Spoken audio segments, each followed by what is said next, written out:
Do you have any idea what goes on when you're fully unconscious during an operation? When your entire body is paralyzed and a machine is breathing for you? And do you even remember waking up in the operating room? Or was it all just a dream?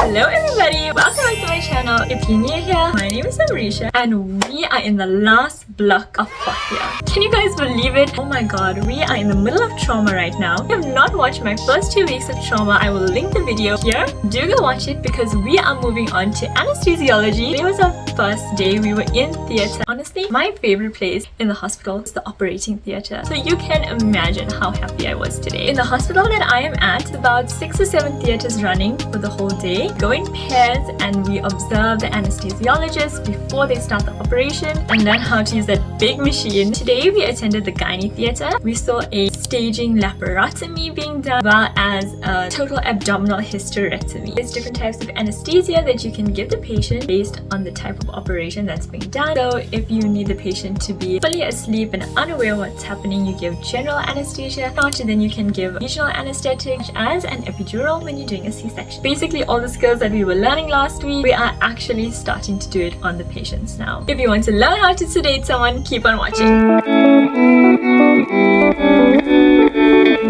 Hot summer, so hot.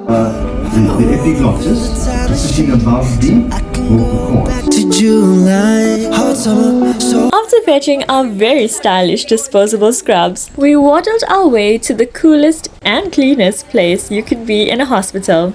The operating theatre, of which you cannot enter without a foot and head cap. And once my fellow Smurf colleagues and I were briefed, we were ready for action. Alas, this meant spending 5 minutes to put the patient up to sleep and then waiting 3 hours for the operation to wake them up again. So this machine basically acts as your lungs when you cannot breathe for yourself during general anesthesia. These two volatiles are inhaled, with sevoflurane having a sweeter smell of the two and are used to supplement your primary induction agent. This cylinder captures the carbon dioxide release, turning it purple due to a chemical reaction with the soda lime, indicating the need to change it when the entire cylinder has changed color. Here we have the emergency airway trolley that needs to be prepped by the anesthesiologist before each operation. You have an eye gel, which is a supraglottic device, your laryngoscope with its blade, a syringe, and endotracheal tube and mouth suction, as well as your McGill's forceps.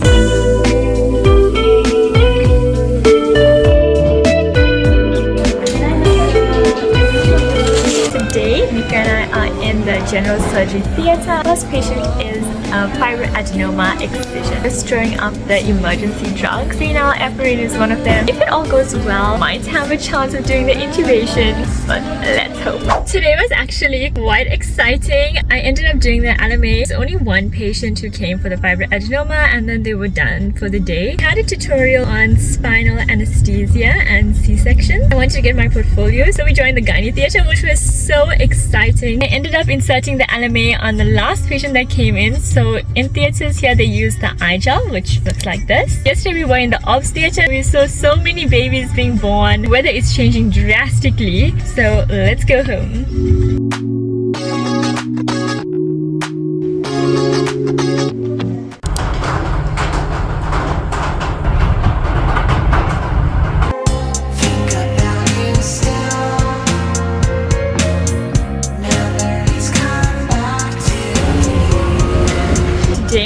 Intake. We finished for the day at 11:30, but we have intake today, so now we're gonna have to stay till 8. Now at 12 o'clock only we could go home because it's so cold. I just got some hot chocolate and we're gonna take a break before going to do some work hopefully. Then we'll go back to the theatre. Let's just relax because we have a long day ahead of us. It is 4:45 now. Let's go for intake. cause baby like it's all another flower lane. The sun goes around the state. Can't wait for the long day. Cause baby like it's all another flower lane. The sun goes around the state. Can't wait for the long day.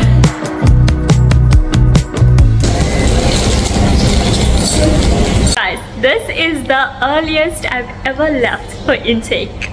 Nico, what time are we going home today? At exactly 5 p.m. So how long was our intake? About an hour. That's it for today, guys. We're in the orthopedics theater and we saw an osteotomy. This 5-year-old girl had rickets and they were lengthening the bone. This was the first time I actually saw them cut through bone. It was honestly kind of cool to see. They used the saw machine which they used to cut through the bone, inserted these 2 plates from the top. The small bones that she cut off, she inserted them back into the periosteum. So like there were small pieces of bone, because in children their bones are still growing. You can put those pieces of bone back and they'll get absorbed, but you can't do that with adults. It's kind of interesting to see the beginning stages of when they're applying hard plaster. Nico and I are so lucky. We always have such friendly doctors. No one would release you on just 1 hour of intake. Aesthetics is quite enjoyable so far. I'm really liking it. Today is the 3rd of November. Today was our last day of anesthesiology. We just have 1 core orthopedics, which is next week, and then we are done with trauma.